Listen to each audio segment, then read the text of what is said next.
Corporation చైర్మన్లకి, మహిళా సంఘాల నాయకురాళ్ళకి, అనేక గ్రామాల నుంచి ఇక్కడికి విచ్చేసినటువంటి కాంగ్రెస్ కార్యకర్తలకి, నాయకులకి, మిత్రులందరికీ కూడా ముందుగా నా హృదయపూర్వకమైనటువంటి నమస్కారాలు తెలియజేస్తా ఉన్నాను.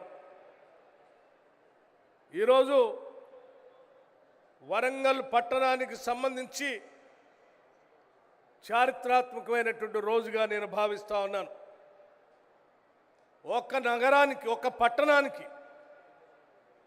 దాదాపు 6,000 కోట్ల రూపాయలు శాంక్షన్ చేసి వాటికి సంబంధించినటువంటి పనుల్ని భూమి పూజ చేసుకునేటువంటి కార్యక్రమం, కొన్ని ప్రారంభోత్సవం చేసుకునేటువంటి కార్యక్రమం ఈరోజు రాష్ట్ర ముఖ్యమంత్రి వర్యుల చేతుల మీదుగా యావత్ రాష్ట్ర మంత్రి మండలి ఇక్కడ ఉండి చేసినటువంటి ఈ కార్యక్రమం బహుశా తెలంగాణ రాష్ట్ర చరిత్రలో ఒక పట్టణాన్ని మరో మహానగరంగా మార్చడానికి చేస్తున్నటువంటి ఒక పెద్ద ప్రక్రియలాగా మనమందరం ఈరోజు గమనిస్తూ ఉన్నాం.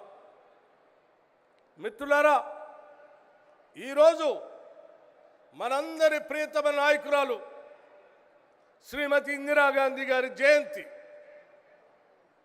ఈ దేశంలో భూ సంస్కరణ తీసుకొని వచ్చి బ్యాంకులను జాతీయకరణం చేసి రాజభరణాలు రద్దు చేసి 20 సూత్రాల ఆర్థిక కార్యక్రమాన్ని తీసుకొని వచ్చి పేద బడుగు బలహీన వర్గాల ప్రజానికం కోసం పనిచేసినటువంటి భారతరత్న శ్రీమతి ఇందిరాగాంధీ గారు పుట్టినటువంటి రోజు. వారు ప్రధానమంత్రిగా ఒక మాట చెప్పారు, ఈ దేశ సమగ్రత సమైక్యత కోసం నిరంతరం నేను పనిచేస్తూనే ఉంటాను. ఈ దేశాన్ని విచ్ఛిన్నం చేయడం కోసం కొద్దిమంది స్వార్థపర శక్తులు, ఆటంకవాదులు నా పైన దాడి చేయటం కోసం చేసేటువంటి ప్రయత్నం చేస్తూనే ఉంటారు. ఒకవేళ అదే జరిగితే కూడా నా ఒంట్లో ఉన్నటువంటి ప్రతి రక్తపు బిందువు ఈ దేశ సమగ్రత కోసం, సమైక్యత కోసం, అభివృద్ధి కోసం ఉపయోగపడుతుందని చెప్పి ఈ దేశం కోసం ప్రాణాలు అర్పించిన గొప్ప ధీరోదాత్తురాలు శ్రీమతి ఇందిరాగాంధీ గారు. అటువంటి ఇందిరాగాంధీ గారు పుట్టినటువంటి జన్మదినోత్సవాన్ని పురస్కరించుకొని ఈరోజు కాళోజీ గారికి సంబంధించినటువంటి భవనాన్ని పెద్ద ఎత్తున ప్రారంభోత్సవం చేసుకోవటమే కాకుండా రాష్ట్రంలో సగజ జనాభా ఉన్నటువంటి మహిళలందరినీ కూడా కోటీశ్వరులు చేయాలని, మహాలక్ష్మిలాగా పూజించాలని, ఆ పూజించడమే కాంగ్రెస్ పార్టీ ముందున్నటువంటి లక్ష్యం అని చెప్పి కూడా ఎన్నికల ముందు చెప్పినటువంటి వాగ్దానాల్ని నిజం చేస్తూ ఒక్కొక్క పథకాన్ని అమలు చేసుకుంటూ వస్తున్న సంగతి మీ అందరికీ తెలిసిందే. అది ఉచితంగా బస్సు రవాణా కావచ్చు, లేకపోతే దాదాపు 25,000 కోట్ల రూపాయలు ఒక సంవత్సరానికే వడ్డీ లేని రుణాలు ఇచ్చి రాబోయే 5 సంవత్సరాలలో 1,00,000 కోట్ల రూపాయలు మహిళలకి వడ్డీ లేని రుణాలు ఇవ్వాలనేటువంటి ఆలోచన కావచ్చు.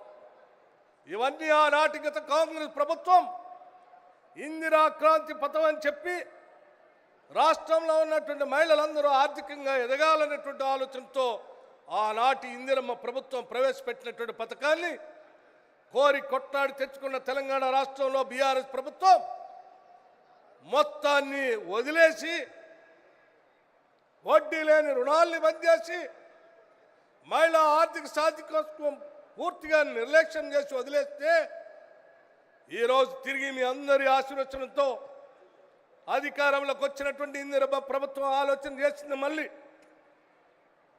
మహిళలందరినీ మహాలక్ష్మిగా చేయటం కోసం తిరిగి వడ్డీ లేని రుణాలు ఇద్దాం.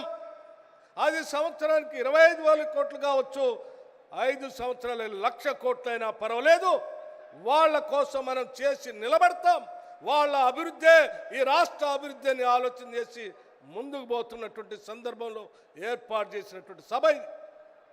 మిత్రులారా, మీ అందరికీ తెలియదు కాదు, కేవలం వడ్డీ లేని రుణాలు ఇవ్వటం ఒక్కటే కాదు, వాళ్ళకి రుణాలు ఇచ్చినటువంటి ఆ డబ్బుతో వ్యాపారాలు కూడా చేపించాలనేటువంటి ఆలోచనతో రాష్ట్ర ముఖ్యమంత్రి గారు అనేక సందర్భాల్లో చర్చించి అంశాలని, ఆ సంబంధించినటువంటి అంశాలని కూడా విధానపరమైన నిర్ణయాలు తీసుకోవడం జరిగింది.